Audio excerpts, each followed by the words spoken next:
नमस्कार, आप देख रहे हैं न्यूज़ 18 का डिजिटल प्लेटफॉर्म और मैं हूं आपके साथ जागृति खंतवाल।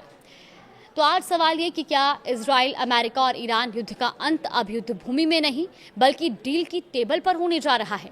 और क्या जिस लड़ाई को इजराइल ईरान की सत्ता और उसके परमाणु कार्यक्रम के खिलाफ निर्णायक मोड़ बनाना चाहता था, उसका आखिरी फैसला अब तेल अवीव नहीं बल्कि वॉशिंगटन करने जा रहा है? दरअसल अमेरिकी मीडिया रिपोर्ट्स में एक बड़ा दावा किया गया है। कहा जा रहा है कि अमेरिकी राष्ट्रपति डोनाल्ड ट्रंप ने इस्राएल के प्रधानमंत्री बेंजामिन नेतन्याहू को साफ संकेत दे दिया है कि अब युद्ध को खत्म करने का समय आ गया है। रिपोर्ट के मुताबिक ट्रंप ने गुरुवार शाम नेतन्याहू को फोन किया और बताया कि ईरान के साथ समझौता कुछ ही दिनों में साइन होने वाला है। वहीं एक्सियोस की रिपोर्ट के अनुसार ट्रंप ने नेतन्याहू से कहा कि यही डील है, ये एक शानदार समझौता है और अब युद्ध खत्म करने का समय है। ये बयान ऐसे समय में सामने आया जब इजराइल इस पूरे संघर्ष को अपने लिए एक ऐतिहासिक अवसर के तौर पर देख रहा था और बताया जा रहा है कि जब बेंजामिन नेतन्याहू इस युद्ध में उतरे थे तब उनकी सोच केवल सैन्य कार्रवाई तक सीमित नहीं थी। उनका मानना था कि संघर्ष ईरान में सत्ता परिवर्तन का रास्ता भी खोल सकता है।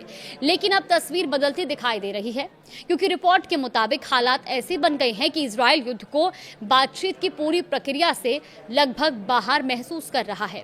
इतना ही नहीं, ट्रंप का वो सोशल मीडिया पोस्ट भी तेल अवीव के लिए चौंकाने वाला बताया जा रहा है, जिसमें उन्होंने संकेत दिया था कि समझौता लगभग तय हो चुका है। अब रिपोर्ट में दावा किया गया कि इस पोस्ट की जानकारी पहले से इजराइल अधिकारियों के पास भी नहीं थी। यानी जिस डील का असर सीधे इजराइल की सुरक्षा और उसकी रणनीति पर पड़ सकता है, उसके बारे में तेल अवीव को पहले से जानकारी तक नहीं है। अब बताया जाता है कि ट्रंप के सार्वजनिक ऐलान के करीब 1 घंटे बाद दोनों नेताओं के बीच फोन पर बातचीत हुई और इस दौरान नेतन्याहू ने ना तो ज्यादा विरोध किया और ना ही लंबी बहस की। अमेरिकी अधिकारियों का यह भी मानना है कि उन्हें यह एहसास हो गया है कि अब इस समझौते को रोकना उनके लिए संभव नहीं है। लेकिन सवाल यह है कि आखिर इजराइल की चिंता है क्या? देखिए, रिपोर्ट में यह बताया जाता है कि इजरायली नेतृत्व को डर है कि अगर युद्ध समाप्त हो जाता है और समझौते पर हस्ताक्षर हो जाते हैं तो ईरान बातचीत की प्रक्रिया को लंबा खींच सकता है और इस दौरान उसे तेल बेचने और आर्थिक राहत पाने का मौका भी मिलेगा, जिससे वो युद्ध को दोबारा मजबूत कर सकता है। इजराइल को यह भी आशंका है कि लेबनान में लागू होने वाले संभावित युद्ध विराम का असर हिजबुल्लाह के खिलाफ उसकी सैन्य रणनीति पर पड़ सकता है।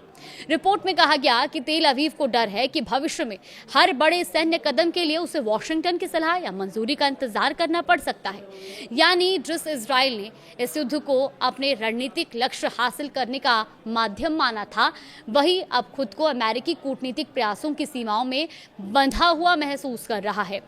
तो देखिए, एक और जहां यह अहम दावा किया गया और ये कहा गया कि इसी हफ्ते की शुरुआत में नेतन्याहू ईरान के ऊर्जा और बुनियादी ढांचों से जुड़े ठिकानों पर बड़े हमले की तैयारी कर चुके थे, लेकिन आखिरी समय में डोनाल्ड ट्रंप ने उन्हें ऐसा करने से रोक दिया। इसके बाद से ही रिपोर्ट के अनुसार इजरायली कथित तौर पर ट्रंप प्रशासन की बातचीत प्रक्रिया से काफी हद तक बाहर हो गया है। अब ऐसे में सबसे बड़ा सवाल यही है कि क्या ये समझौता वास्तव में युद्ध का अंत साबित होगा या फिर ये केवल एक अस्थायी विराम होगा? क्या ट्रंप की डील मध्य पूर्व में स्थिरता ला पाएगी या इजराइल की आशंकाएं भविष्य में किसी नए तनाव की भूमिका तैयार कर रही हैं? फिलहाल इतना तय माना जा रहा है कि जिस युद्ध का भविष्य कभी युद्ध क्षेत्र तय कर रहा था, अब उसकी दिशा और उसका अंत कूटनीति, बातचीत और संभावित समझौते तय करते दिखाई दे रहे हैं और यही इस पूरे घटनाक्रम का सबसे बड़ा राजनीतिक और रणनीतिक संदेश है। तो फिलहाल इस खबर पर आगे भी कोई अपडेट आएगी तो आप तक जरूर साझा करेंगे। फिलहाल के लिए इतना ही।